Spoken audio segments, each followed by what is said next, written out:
Hey Doug, I saw your question on Twitter on doing a sales pipeline in Logseek, and I have this new setup that I love testing. So let's go through the question that you had. And it was like, how do I do a sales pipeline funnel in Logseek? Now, the first thing that I would do is think about the elements, so the pages that you have. And when I think about sales, well, you obviously, let me switch to a pen. Well, you obviously have your customer, but my experience, they also all have like companies that they're part of, right? So you have this one-to-many relationship where a customer and a company are part of your sales funnel, and then of course you have like whatever contract or product that you are trying to sell. So this is related, this is related. So you get like multiple relations going here. And I would say that you have a couple of things that you want to have in there. So you have the object of the contract, and you have the object of a company, and you have the object of a person. And because sales is something that walks over time, I would use the journal to log all the entries, link them to the individual elements, and then be able to open those elements and see all the related parts of it. So how would you do that in Logseek? Let me open a demo slide for that one. So one of the things that I would personally do is I would start with like a template, but let's set up an example for this. Say I have a page and I call that like contract one. I'm saying that I'm linking it to company one. And I'm also gonna link this to person one.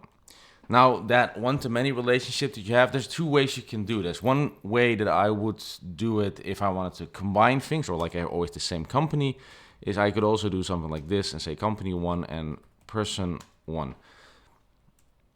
And the benefit from combining those two means that you can go both to company one and company one, person one, to get like a full-fledged thing on the things that are in there. But you probably have multiple views. Say for example, a person moves from one company to another. Having like separate elements might make it more simple and better. So this is how I would solve it. I would start with a template that I would use to say that I had contact with someone. And the thing there is that a large part of that isn't even really part of the template. But let me see. So let's say we make a phone call, for example. So I'll make a phone call template. I'm saying like, okay, phone call, and then inside that template, I would put like say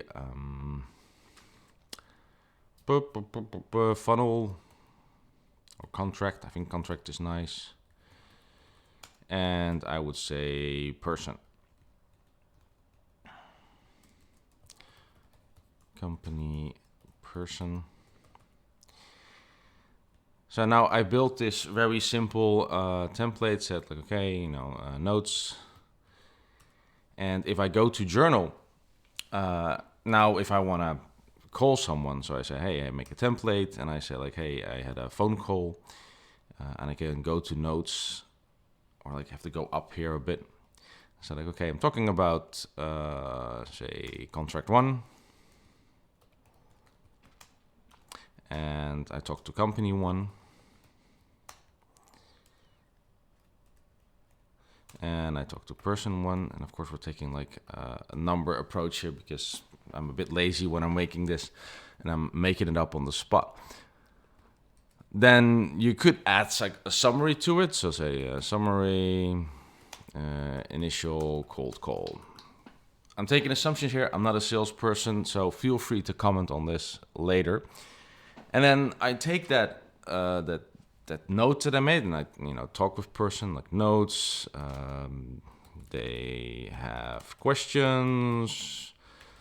I maybe make tasks to that. So like question one. Question two, and maybe you want to follow up. So you say like, hey, I want to follow up on this person, and I want to follow up later. So then I would say to do follow up, and pick a date picker, and then pick a time that you want to do a follow up. So say I want to do this in 2 weeks. Now, this setup gives me like a couple of to-dos that I need to do that I can search for, and it gives me like this view. And the nice thing about Logseek is if I do a couple of these over time, so say for example, I'm gonna go and say like, hey, I called the same person 2 days back.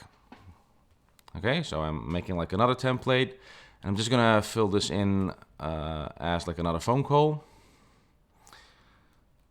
And we're also going to match it to the same set. Now, the reason why I'm making these different variables and not just one, like if you have a really simple pipeline, one would be enough, is because I want to make multiple contracts to like different people, or you might talk to different people in the company. This is all ways that you can arrange it. So give me a second while I matched that one. I'm going to fix it.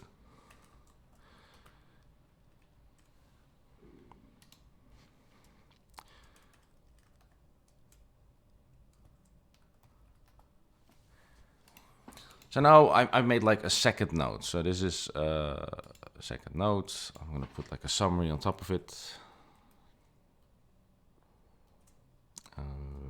Lead. I'll call this lead because it's before the other one.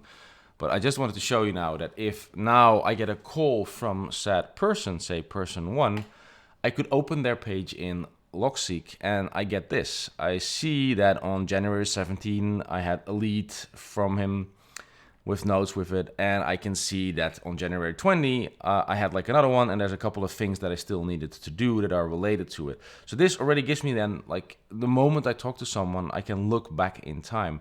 And the same thing would work if you want to go to, for example, a layer higher in company. Say you get called by somebody else, you don't know them, you make this person page, there's nothing in it. So let's say you get a call from person 2. New page, empty, there's nothing. And you don't know any. So then the person tells you, yeah, but I'm part of company 1. Then what you can do is then open company 1, and this will give you the same results, except anything that you only mark to person 1. And this then gives you like a timeline to work from and to really start building out the things that you need. Now, the other thing that you're missing here then is probably a few basic queries. So for example, what I would do is, say you have a contract, I would give those a state. So I make this, I say state, and I say ongoing. And I'm gonna give it a type because Logseek won't know the type out of the cup. I'm saying contract. And this information is something that you then can use when querying. So let's also say that this is part of a company. So we say company 1, and I say that, you know, the initial person or contact was person 1. Okay, so I now filled in some data on how to use this. And now I want to know, you know, give me all the contracts that I have open. So then I can go to a page and call it like contracts. And I can do a query.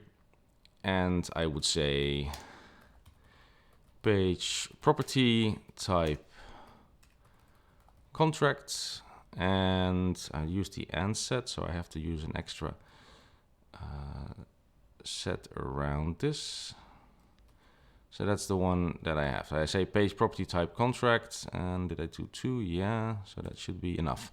Yeah, so now it only says property contract and it will show everything. So now it says ongoing here, but you might want to limit that. So by using the and statement, I can build another structure and say then, hey, but I want it to have a page property where state is ongoing. And I hope I wrote it right. No. I think name has to be like capital or something like it. Yeah. So now this would only show me the things that are ongoing, and that information then also provides me with details like, hey, this is this company, this is the state that it's currently in, the type and then you can go to properties and also limit this. So you can say like, hey, I don't need like all those other information. Like I don't need to know the state maybe because I'm already putting it in a state, but you definitely don't need to create date. And here you can then see the contract, and then you click on contract and you get like this filtered view over time that talks about this specific contract. Like for example, I'm missing the older link here that we made. So let me see what happened there. And there we see it. I link that one to contract instead of contract one. And then you don't see it because this is part of a whole different set. This is under this, where you see contract coming back here. And you do see it coming back here as well. Probably because it has the same name in it. I'm actually a little bit confused because I don't expect... Oh, I think it's the name that it finds it on, so the person name. That's something I need to dive into. But this is how I would do it, because now what you can do throughout the day, and I use, I'm not sure if the plugin is installed here, interstitial plugin that I love, which gives me the time. So if I get a call from someone, I can start adding information, even if I'm not using templates. So, you know, got a call from person one about, and then I can say contract one.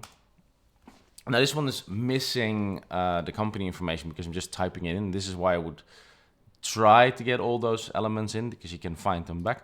But in general, this will give you the information that you need, because now if you go to person one, again, you see them popping up here on the bottom. This, of course, is like per day, and then you get like your time set.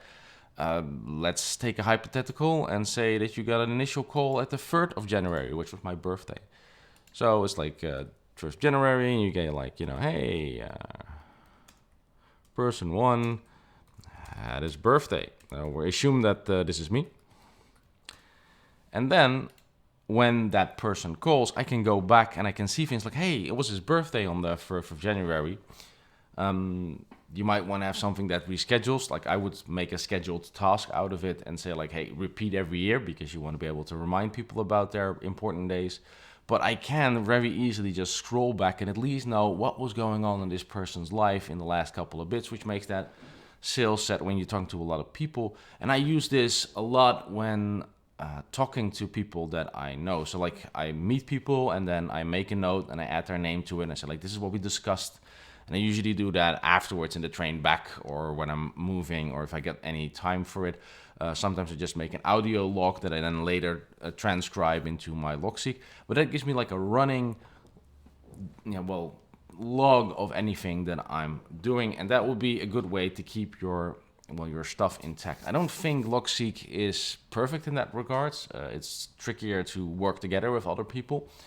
For that, like there are plenty of solutions, and I'm pretty sure Logseq will get there, but it's going to take a bit longer, because for that they need to have like interactive multiple people working on the same data set, and then it becomes like a whole new thing. But this is my short 10-minute take on it.